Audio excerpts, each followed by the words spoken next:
नमस्कार, बहुत स्वागत है आप सभी का। आप सभी देख रहे हैं एनएमएफ न्यूज का खास कार्यक्रम ग्लोबल चश्मा और मैं हूं आपके साथ चेतन पाठक। मेरे साथ विदेश मामलों के जानकार, शिक्षाविद, लेखक निपुण जी भी जुड़े हुए हैं। रोजाना हम अलग अलग मुद्दों को लेकर आपके सामने आते हैं कि आखिर विदेश की धरती पर इंटरनेशनली, ग्लोबली क्या कुछ चल रहा है, क्या कुछ हलचल है, क्या कुछ ऐसे मुद्दे हैं जो आपके समझ आना भी बेहद जरूरी हैं, जो बेहद दिलचस्प मुद्दे भी हैं, चाहे वो इस वक्त मिडल ईस्ट में चल रहा संघर्ष हो, रूस यूक्रेन का मुद्दा हो, या फिर जिस पर आज हम बात करने वाले हैं, चीन और ताइवान से जुड़ा मुद्दा। दरअसल खबर सामने आई है और ये ग्लोबल टाइम्स के हवाले से ही खबर है कि जो पीएलए है, यानी कि चीन की जो आर्मी है, उसने एक सैन्य अभ्यास किया है ताइवान के इर्द गिर्द, यानी कि ताइवान को घेरते हुए यह सैन्य अभ्यास किया गया है।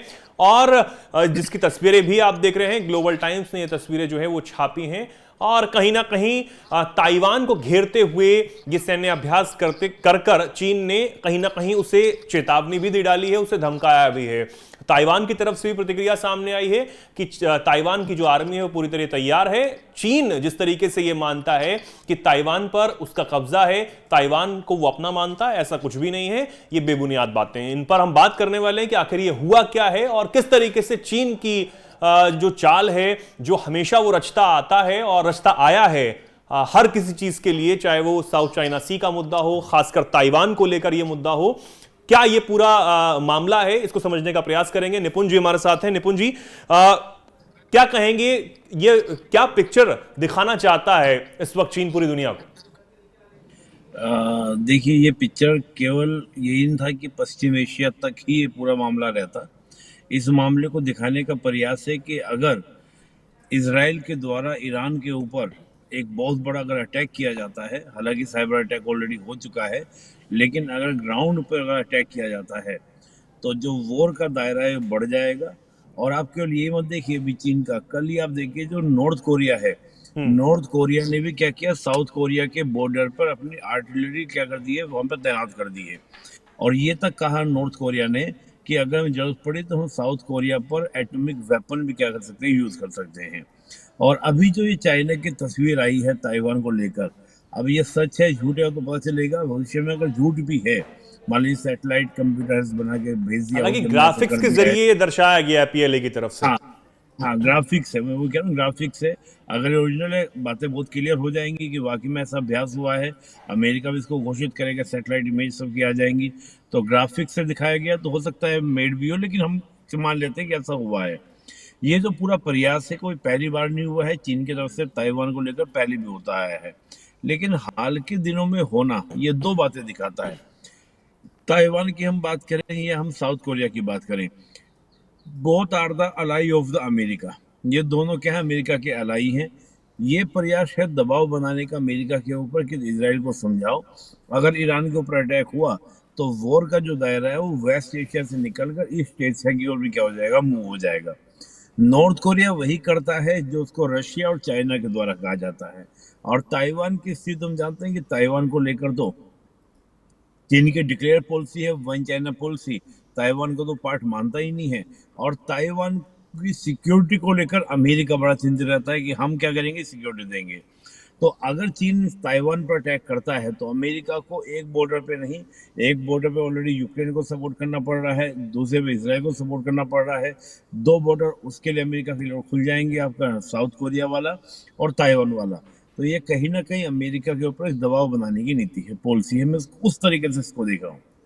बिल्कुल। और क्योंकि अब इसमें निपुण जी एक चीज समझने वाली ये भी हो जाती है कि चीन हालांकि अभी किसी से उलझा हुआ नहीं है, लेकिन उसकी जो स्ट्रेटेजी रहती है, चाहे वो साउथ चाइना सी को लेकर, जो सबसे बड़ा मुद्दा उसका ये है कि उसका वो नॉटिकल स्माइल जो है वो बढ़ाना चाहता है और धीरे धीरे उसको बढ़ाने के लिए वो उस आइलैंड पर कब्जा कर लेना चाहता है जिसके माइल्स को कब्जाना वो चाहता है। यानी कि सीधे तौर पर जो बहुत बड़ी आशंका उसकी ये है, क्योंकि वो फिलीपींस को टारगेट बनाए बैठा है, चाहे वो इंडोनेशिया हो, तमाम जो भी जो कंट्रीज हैं वहां पर उनको टारगेट बनाए बैठा है। तो धीरे धीरे जमीन जो है वो उनकी कब्जाना चाहता है, और यही अरुणाचल के साथ वो खेल रचने का कोशिश करता है, मैं अपने मैप में दर्शाता है। और जब हम वहां पर नाम भी रख देते हैं चोटी का, तो भी उसको आपत्ति होती है, दिक्कत होती है। तो जो उसके रक्षा मंत्री हैं वो सामने आकर खुलकर कहते हैं कि अरुणाचल प्रदेश का वो हिस्सा जो है वो चाइना का है। हालांकि बेबुनियादी बातें हैं, भारत इसका मुंहतोड़ जवाब देना जानता है और दे भी रहा है। लेकिन फिर भी चीन के पीछे, चीन के दिमाग में आखिर चल क्या रहा है, क्या कुछ करना चाहता है? किसी से सीधा वो उलझता नहीं है, और ये चाल रखकर ये दर्शाना, क्या क्या सोचता क्या है इसमें चीन? देखिए, बड़ा सुंदर प्रश्न आपने, और यही कि प्रश्न आपने बहुत सारे प्रश्नों को जोड़ दिया है। मैं सबके सिलसिलेवार आपको उत्तर दूंगा। एक तो मैंने एक किताब पढ़ी है, the way of India, Jaishankar साहब की। जयशंकर जी ने एक बड़ी इंटरेस्टिंग बात बोली कि जो चीन की आपकी जो स्ट्रेटजी रहती है, वो स्ट्रेटजी को हम लोग बोलते हैं कि स्ट्रेटेजिक स्ट्रेटजी, यानी कि लगातार सलामी स्लाइसिंग के थ्रू धीरे धीरे एरिया पर कब्जा करते चले जाओ, इसको ऐसे लिया जाता है। 2013 की बात है। 2013 में चाइना की जो पीएलए है, उसका एक पेपर लीक हुआ। उस पेपर लीक को ताइवान की एक न्यूज एजेंसी है, मैं उसका नाम मिस कर रहा हूँ, उसके द्वारा पब्लिश किया गया। उस पब्लिश में उन्होंने ये दिखाया कि 6 उन्होंने वॉर डिक्लेयर किए हुए हैं कि वो 6 वॉर करेंगे 2060 तक। और इन 6 वॉर के माध्यम से उन्होंने 6 टारगेट रखे हुए हैं कि इन 6 टारगेट्स को, इन एरियाज को अपने मिला लेंगे। 2025 तक तो उन्होंने बोला हुआ है ताइवान को हम अपने मिला लेंगे, मर्ज कर लेंगे। इसके अलावा उन्होंने जो जापान का सेकाकू आइलैंड है, उस पर दावा पहले से करता है, उसको मिलाने की बात करता है। इसके अलावा और भी दक्षिण चीन सागर में छोटे मोटे जो आइलैंड हैं उनको मिलाने की बात उसमें की गई है। भारत का आप देखें तो लद्दाख और अरुणाचल प्रदेश, उसको मिलाने की बात है। और कमाल की बात तो यह है कि 2060 में टारगेट रखा हुआ है कि हम रशिया का जो व्लादिवोस्तोक है उसको भी अपने मिला लेंगे। तो चीन की ये स्ट्रेटजी पहले से रही है, और आज ये क्या ओपनली सामने आ रही है। मैं थोड़ा सा बताऊं कि चीन की ये स्ट्रेटजी रही क्यों है। देखिए, चीन जो है एक कम्युनिस्ट रिवॉल्यूशन के माध्यम से बना, और जब बना तो इसके 2 चीन हो गए। एक तो चीन है पीआरसी, जिसको आज हम चाइना जानते हैं, इसका ओरिजिनल नाम जो है वो PRC, people's republic of China. और दूसरा चाइना वो है जिसको आज हम ताइवान के नाम से जानते हैं, इसका ऑफिशियली नाम है आरओसी, रिपब्लिक ऑफ चाइना। जब सिविल वॉर हुआ था चाइना के अंदर, तो उसके 2 गुट बन गए थे। एक तो बन गए थे कम्युनिस्टों का, और एक बन गया था नेशनलिस्ट का। जो नेशनलिस्ट वाला ग्रुप था वो केएमटी ग्रुप का था, कोई मतांग बोलते थे इनको, कोई मितांग। और इधर ये कम्युनिस्ट थे। तो जब क्या था, कम्युनिस्ट से कोई मितांग यानी कि केएमटी हारे, तो केएमटी वाले हार कर क्या हुआ, ताइवान में शरण ले लिए। ताइवान ये चाइना का ही पार्ट है। इसको सारी दुनिया कैसे मानती है कि चाइना जो ताइवान है, कोई भी इसको एक इंडिपेंडेंट डेट मानने के लिए तैयार नहीं। मैं एक इंटरेस्टिंग फैक्ट आपको दे दूं ताकि दर्शकों को जानकारी भी हो। Taiwan is not a national state. जैसे फिलिस्तीन जो है एक नेशन स्टेट नहीं है। हम इन देशों को आईआर की भाषा में बोलते हैं केवल केवल कंट्री। जैसे भारत जो है एक कंट्री भी है और नेशन स्टेट भी है। नेशन स्टेट उसको माना जाता है जो यूएनओ का पार्ट हो। आप देखिए, पैलेस्टाइन हो या आपका ताइवान हो, दो both are not the part of the UNO. So that's why they are only the country, but India is a country and nation state also, because India अपने पास में sovereignty भी रखता है और साथ ही इंटरनेशनल रिकॉग्नाइजेशन भी है और यूएनओ का पार्ट भी है। तो ताइवान को दुनिया क्या मानती है? कुछ एक देश ही हैं जो ताइवान को एक नेशन स्टेट की तरह मान्यता देते हैं, लेकिन पूरी दुनिया ताइवान को एक नेशन स्टेट की तरह मान्यता नहीं देती, ना तो अमेरिका और ना ही हम। हम भी नहीं देते हैं। हम भी क्या करते हैं, आप देखेंगे ताइवान के साथ हमारे काउंसुलेट है, एम्बेसी नहीं है। भारत में ताइवान के 3 काउंसुलेट हैं।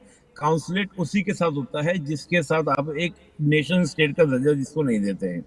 जैसे चीन के हमारी एम्बेसी है, हमारी भी एम्बेसी चीन में है, लेकिन हमारा जैसे हम देखें ताइवान में हमारा काउंसुलेट है और ताइवान का भारत में क्या काउंसुलेट है।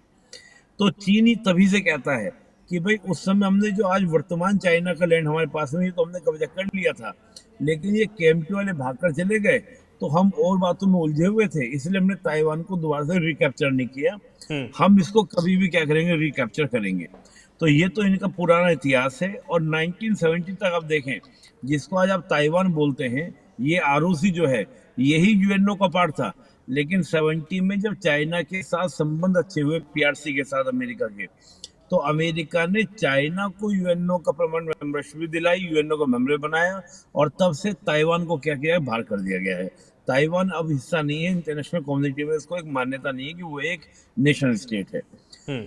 तो ताइवान क्या है, अपने यहाँ चुनाव सब कुछ कराता है, लेकिन चाइना लगातार धमकी देता है कि मैं उसको अपने मिला लूंगा। लेकिन प्रश्न ये है कि अब तक मिलाया क्यों नहीं गया, मुद्दा ये है। देखिए चाइना ने क्या किया कि पहले अपने पे ध्यान दिया। 90s तक चाइना ने अपनी पॉवर्टी को 0% कर दिया था। हम 90 के बाद देखें तो 98 तक आते आते चाइना एक वर्ल्ड में पावर की तरह अपने आप को दिखाने लगा कि मैं पावर हूँ। खासतौर से आप देखें जो चाइना का अग्रेसिव स्टैंड आपको देखने को मिलता है वो 2008 के बाद आपको देखने को मिलता है, जब वर्ल्ड में ग्लोबल फाइनेंशियल क्राइसिस आते हैं और वो सारा ठीकरा अमेरिका के ऊपर फोड़ता है, कहता है now I am a super power. और 2010 में वो पहली बार दक्षिण चीन सागर पर ओपनली अपना दावा करता है कि दक्षिण चीन सागर में वो नो आइलैंड को चिन्हित करता है, जिसको बोलते हैं आईआर की भाषा में, अंतर्राष्ट्रीय संबंधों की भाषा में 9 डैश लाइन। और उन 9 डैश को बताता है ये डैश जो है 9 डैश जो है ये क्या है, हमारा पूरा क्षेत्र है, यानी कि दक्षिण चीन सागर का 90% एरिया पर अपना दावा ठोक देता है। जैसे ही 90% दावा ठोका है तो जो आप नोट्रिक मिल की बात कर रहे थे वो बात यहाँ पे जुड़ जाती है। होता क्या है कि 1986 में ट्रीटी हुई थी, इसको हम ओशन ट्रीटी बोलते हैं, इंटरनेशनल ओशन ट्रीटी। उसमें क्या होता है कि 12 नोट्रिक मील कोस्टल एरिया से, फिर 24 नॉटिक मील और 200 नॉटिक मील, ये 3 तरह के आपके समुद्री सीमाएं होती हैं। 12 नॉटिक मील में कुछ कंडीशंस हैं, 24 में कुछ और हैं, 200 तक आपका होता है। लेकिन 200 तक जो होता है वो आपका पूरा, जिसमें आपका इकोनॉमिकल जो रिसोर्सेज होते हैं उस पर इस कंट्री का कंट्रोल होता है। 12 में आपका क्या क्या आप कंट्रोल करते हैं, आप वहां से किसी को जाने आने से भी रोक सकते हैं। 24 में आप टैक्स वसूल कर सकते हैं किसी के आने जाने पर। लेकिन 24 के बाद जो 200 तक रोक तो किसी को नहीं सकते, लेकिन कोई वहां से किसी तरह का इकोनॉमिकल रिसोर्सेज नहीं यूज करेगा। अब होता क्या है कि 2010 में जैसे ही चीन ने घोषणा करता है कि दक्षिण चीन सागर ये 90% एरिया मेरा है, तो चाहे आपका सिंगापुर हो, चाहे फिलीपींस हो, चाहे वियतनाम हो, चाहे ब्रुनई हो, चाहे जापान हो, चाहे ताइवान हो, जितने भी देश आपको दक्षिण चीन सागर में दिखाई देंगे जिनकी सीमा दक्षिण चीन से जुड़ती है, उनके सब का नोट्रिक मिल को क्या क्या सब में संभाल लिया।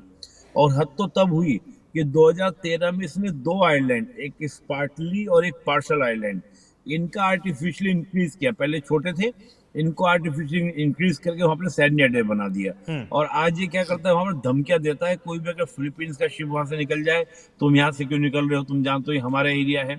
और आप जानते होंगे अमेरिका आज के दिन में चाहे फिलीपींस हो, वियतनाम हो, साउथ कोरिया हो, जापान हो, ताइवान हो, जो उसके कमिटमेंट रहे हैं अमेरिका के डोनाल्ड ट्रंप के समय से, आप देखें जब से डोनाल्ड ट्रंप ने अमेरिका फर्स्ट पॉलिसी को अडॉप्ट किया था तब से वो अपने कमिटमेंट नहीं निभा रहा है। और ये देश आज बहुत भयभीत रहते हैं। और इसमें काफी बड़ा सवाल ये भी जुड़ जाता है निपुण जी कि अमेरिका अपने आप को महाशक्ति मानता है, महाशक्ति बताता है, लेकिन महाशक्ति की बात मान कौन रहा है? ना इजराइल उसकी बात मानता है सीज फायर को लेकर, इधर चाइना जो है फिलीपींस के जहाज को गिरा देता है, 9 डैश लाइन वो बताता है, एकदम हनक से कहीं ना कहीं जो पूरा आधिपत्य है वो जमाने की कोशिश करता है, और अमेरिका को सीधा मुंह दिखाता है, नॉर्थ कोरिया से कहीं ना कहीं संबंध बनाने की कोशिश करता है। तो अमेरिका कर क्या पा रहा है? अमेरिका कहां की महाशक्ति है फिर? देखिए अमेरिका महाशक्ति था, ये तो बात हम लोग पहले से बोलते आए हैं। और 2001 में जब अमेरिका कूदता है, वर्ल्ड एक इंटरनेशनल वॉर डिक्लेयर करता है against of the international terrorism, उसके बाद से ही क्या था कि उसकी जो पावर से डिक्लाइन, आप इतना अनुमान लगा लीजिए कि अफगानिस्तान वॉर में 2.5 ट्रिलियन खर्च करता है अफगानिस्तान वॉर में 20 साल में, लेकिन आउटपुट क्या निकलता है, बदले में मिलता कुछ भी नहीं। 20 साल बाद वहां से अमेरिका वापस जाता है तो तालिबान को ही सत्ता देकर जाता है। इराक वॉर में उसको हाथ पल्ले कुछ लगा नहीं, तो सब खर्चे होते हैं। इसके अलावा इंटरनेशनल जो वॉर डिक्लेयर करता है तो जो जो देश इंटरनेशनल वॉर में उसके साथ खड़े होते हैं उनको मदद करता है। जैसे पाकिस्तान को उसने 20 साल तक $2.2 बिलियन की सहायता देता रहा। तो एज उसके बहुत खर्चे हुए। और रहा साथ ठीकरा जो उसका खत्म हुआ अमेरिका का 2008 में, जब ग्लोबल फाइनेंशियल क्राइसिस आए तो उसमें सबसे ज्यादा जो लॉसेस वो अमेरिका को हुए।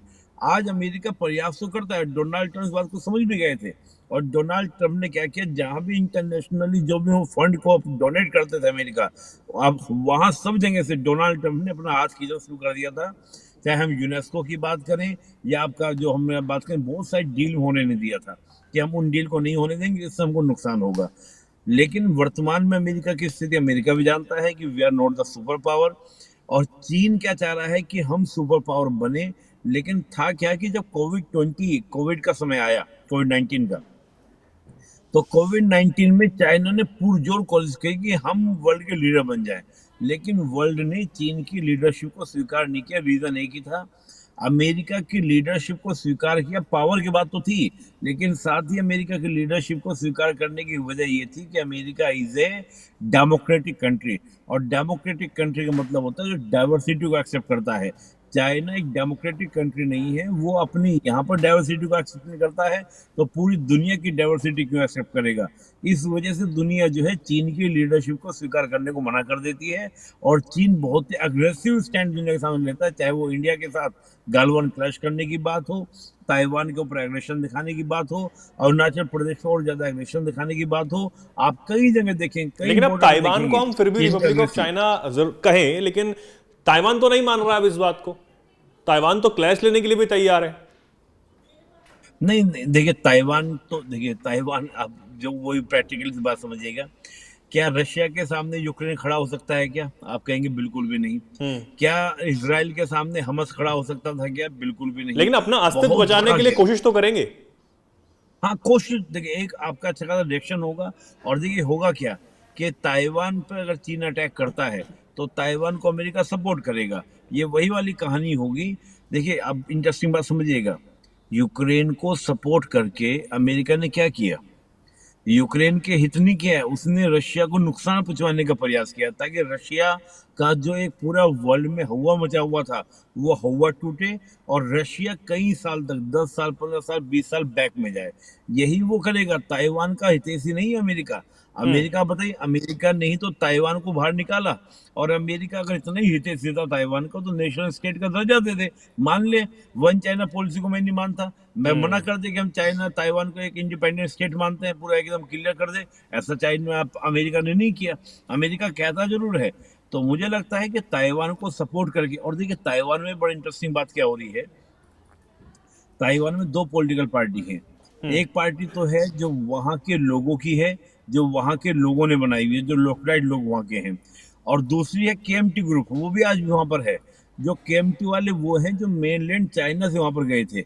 वो केएमटी वाले ये कह रहे हैं कि हम चाहते हैं हम चाइना से मर्ज हो जाए, जबकि जो वहाँ की इस समय जो गवर्नमेंट है, वो जो वहाँ के लोकलाइट लोगों गवर्नमेंट है, वो चाहते हैं कि नहीं, हम चाइना से मर्ज नहीं होंगे। तो आप देख रहे हैं ताइवान के अंदर भी, और ताइवान पर इतनी पावर नहीं है कि वो चीन से लोहा ले ले, लेकिन एक नेशनलिज्म वाली फीलिंग जरूर डेवलप की गई है ताइवान के अंदर, कि हम चीन से लड़ेंगे, चीन से लड़ेंगे। तो मुझे लगता है कि अमेरिका कहीं ना कहीं चीन को नुकसान पहुंचाने का प्रयास कर रहा है। ताइवान को हम किसी भी स्थिति में नहीं कि मान सकते हैं कि ताइवान लोहा ले सकता है। लेकिन एक इंटरेस्टिंग बात यह है, भारत भी इस वॉर में ताइवान को थोड़ा बहुत सपोर्ट करेगा, जितना कर सकता है उतना सपोर्ट करेगा। रीजन क्या है कि अगर दक्षिण चीन सागर में शक्ति का संतुलन बिगड़ता है, तो आज ताइवान की बारी है, कल को वियतनाम की बारी है, फिलीपींस की बारी है, उसके बाद चीन हमारी ओर भी ताक सकता है। तो भारत उसको बैलेंस करने का प्रयास दक्षिण चीन सागर में कर रहा है। लेकिन कोई इतना ज्यादा चाइना को छेड़ भी तो नहीं रहा भाई। फिलीपींस का जहाज उसने मार गिराया, तो आप जाते हैं इंटरनेशनल कोर्ट, वहां से हालांकि चाइना के जो दावे को खारिज जरूर कर दिया जाता है, जो वो कहता है कि 9 डैश लाइन है, ये पूरा मेरा हिस्सा है, और इस पे कोई भी कब्जा करने की या कोई भी मिनरल्स निकालने की कोशिश करेगा तो मैं उसको मारूंगा। और ये चाइना हमेशा से कहता आया है, और चाइना की तो पॉलिसी है कि मेरे को अगर खतरा दिखाई देगा तो मैं मारूंगा, ये मेरी पॉलिसी में है। लेकिन सबसे बड़ी बात यह है कि अगर भारत भी ताइवान की मदद करे, लेकिन अगर ताइवान खुद की मदद नहीं कर पा रहा है वहां रहकर, और सबसे बड़ी बात यह है कि इतने सारे देश जो वहां पर हैं, जो भी कंट्रीज हैं जिनको 9 डैश लाइन बताकर चाइना कब्जा करना चाहता है, उसको इंटरनेशनल कोर्ट ने खारिज कर दिया, और उसके बावजूद इस तरीके से सैन्य अभ्यास वहां पर करना, हर समय समय पर ताइवान हो या फिर वहां का जो हिस्सा हो उसको इतनी ग्लोबली तरीके से बताना कि ये मेरा हिस्सा है, इस पर कोई आपत्ति कोई कर नहीं पा रहा है जिस तरीके से करनी चाहिए। क्या पूरे हिस्से को, एक देश को अपना हिस्सा बता रहा है? देखिए, जो आपने प्रश्न उठाया, एक तो बात है चाइना हो या रशिया हो, ये दोनों ही इंटरनेशनल ऑर्गेनाइजेशंस को, चाहे यूएन हो, यूएन से जुड़ी एजेंसीज हैं, उनको मानते ही नहीं है। ये कहते हैं कि ये दोनों, ये जो यूएन वगैरह जो है, ये अमेरिका के बनाए हुए एजेंसीज हैं, और अमेरिका इनके माध्यम से अपने इंटरेस्ट को फुलफिल कराता है। We don't accept as a international organisation, उनको इंटरनेशनल ऑर्गेनाइजेशन मानते ही नहीं है। ये कहते हैं कि हम अपने खुद के ऑर्गेनाइजेशंस बनाएंगे, चाहे वो ब्रिक्स बनाएंगे, चाहे एससीओ बनाएंगे, हम ब्रिक्स बैंक्स बनाएंगे, हम उन सबको बनाएंगे जो हमारे अपने होंगे। ये हम अमेरिका के मानते नहीं। तो अमेरिका की जो आज आप यूएन की बात करें, इसराइल मानने को तैयार है, जब चीन नहीं मानेगा तो फिर आप दूसरे देश को भी नहीं कह सकते कि आप मानो। तो चीन भी मानने को तैयार नहीं है, तो आपका इसराइल मानने को तैयार नहीं। आप सोचिए इसराइल के पीएम क्या बोलते हैं कि अगर महासचिव हमको दिख गए, चीफ सेक्रेटरी दिख गए किसके, आपके यूएन के, तो हम उनको अरेस्ट कर देंगे, एंटो गुटेरेस को। आप बताइए, जब ऐसी टिप्पणी आप कर देंगे, ऐसा वक्तव्य आप दे देंगे, तो क्या स्थिति रह जाएगी यूएन की। तो बिल्कुल। वो तो बातें आप भूल जाइए, वो बात रही नहीं है। आईआर में एक बड़ी इंटरेस्टिंग बात कही जाती है। आईआर जो है, अंतर्राष्ट्रीय संबंध जो है, वो शक्ति की राजनीति है, और शक्ति की राजनीति के लिए जिसके पास शक्ति है वही क्या करता है, अंतर्राष्ट्रीय दुनिया पर काबिज होता है। ये वर्चस्व की लड़ाई है। लेकिन इस वर्चस्व की लड़ाई में एक चीज होती है, एक वर्ड और यूज किया जाता है, कॉन्सेप्ट हम और यूज करते हैं, वो करते हैं शक्ति का संतुलन। भारत प्रयास कर रहा है। भारत ने फिलीपींस को ब्रह्मोस दिया है, भारत ने वियतनाम को अपना एक पौध दिया है कि भाई आप गश्त वगैरह करो। भारत और भी ज्यादा वियतनाम का ऑयल रिफाइनिंग हम जाके दक्षिण चीन सागर में कर रहे हैं। हालांकि चीन इस बात से बहुत नाराज है, कहता है कि तुम वियतनाम में आके ऑयल रिफाइनिंग कर रहे हो, ये हमारे एरिया में है। तो भारत ने क्या बोला कि देखो हम तो 86 की जो ओशन ट्रीटी है उसके अकॉर्डिंग हम कर रहे हैं, और चाइना, तुम्हें जो करना है और चाइना को हम तेल निकालेंगे। चाइना ये कह रहा है कि आप यहाँ आके ऑयल रिफाइनरी कर रहे हो, ये हमारा एरिया है, लेकिन जो पीओके में वो कर रहा है वो किसका एरिया है, ये भी चाइना को पता होना चाहिए। वही तो बात है। अब देखिए चीन ने क्या किया था, हमें सराउंडेड घेरने का प्रयास किया था, जिसको हम लोग बोलते हैं स्ट्रिंग ऑफ पर्ल्स। हमने उसके बदले में एक पॉलिसी अपनाई है जिसको हम बोलते हैं डायमंड नेकलेस पॉलिसी। जितने चीन के पड़ोसी हैं, मंगोलिया में आज तक कोई भी पीएम नहीं थे जो भारत की विजिट करने के लिए गए थे।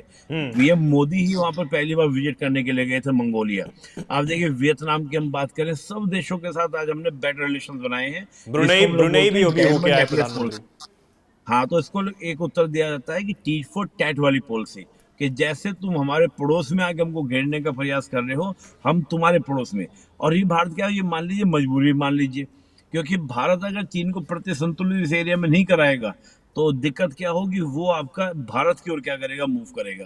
तो भारत बैलेंस ऑफ पावर बनाने का प्रयास कर रहा है। बिल्कुल बिल्कुल। और भारत तो अपनी स्ट्रेटेजी चल ही रहा है, लेकिन हालांकि चीन की जो स्ट्रेटेजी है वो इस वक्त समझना बहुत जरूरी है, क्योंकि बेहद चालबाज ये ड्रैगन काफी सारी चीजें अपने साथ लेकर चलता है, और इसके दिमाग में क्या कुछ चल रहा है समझ पाना थोड़ा सा मुश्किल जरूर होता है। हालांकि इसका मुंह तोड़ जवाब भारतीय सैनिक तो उन्होंने गलवान में भी दिया, अरुणाचल प्रदेश में भी इसको दे रहे हैं, और जो भी इसको आपत्ति होती है उसको तुरंत मुंह तोड़ जवाब विदेश मंत्रालय भी देता हुआ नजर आता है। लेकिन फिर भी ये छोटे देशों को सताकर 9 डैश लाइन बताकर जिस तरीके से प्रताड़ित करने का काम कर रहा है, ये सबसे गंभीर इस वक्त विषय है। लेकिन फिर भी भारत जिसकी मदद करना चाहता है, भारत खोलकर उसकी मदद कर रहा है और बखूबी उसकी मदद करता हुआ नजर आता है। लेकिन देखने वाली बात होगी कि चाइना का ये जो कब्जा करने का प्रयास है ताइवान पर, या फिर जिस तरीके से सैन्य अभ्यास करना हो, तमाम पिक्चर्स जारी करना हो, ये आगे किस तरीके से जा पाता है, और ताइवान किस तरीके से इस पर आपत्ति जो है आने वाले दिनों में जता सकता है, या फिर उसकी क्या क्षमता है, ये भी बड़ी देखने वाली बात होगी। बहुत बहुत धन्यवाद निपुण जी, आपको हमारे साथ जुड़ने के लिए, जानकारी हमसे साझा करने के लिए, हमें समझाने के लिए कि आखिर ये जो मुद्दा है, ये जो क्लैश है, ये पूरा है क्या। बहुत बहुत धन्यवाद। आप सभी का भी बहुत बहुत धन्यवाद जो आप हमारे साथ जुड़े, ये जानकारी आपने समझी, और उम्मीद है कि ऐसी और भी जानकारियां समझने के लिए, जानने के लिए आप आगे भी हमारे साथ जुड़े रहेंगे। देखते रहिए एनएमएफ न्यूज। नमस्कार।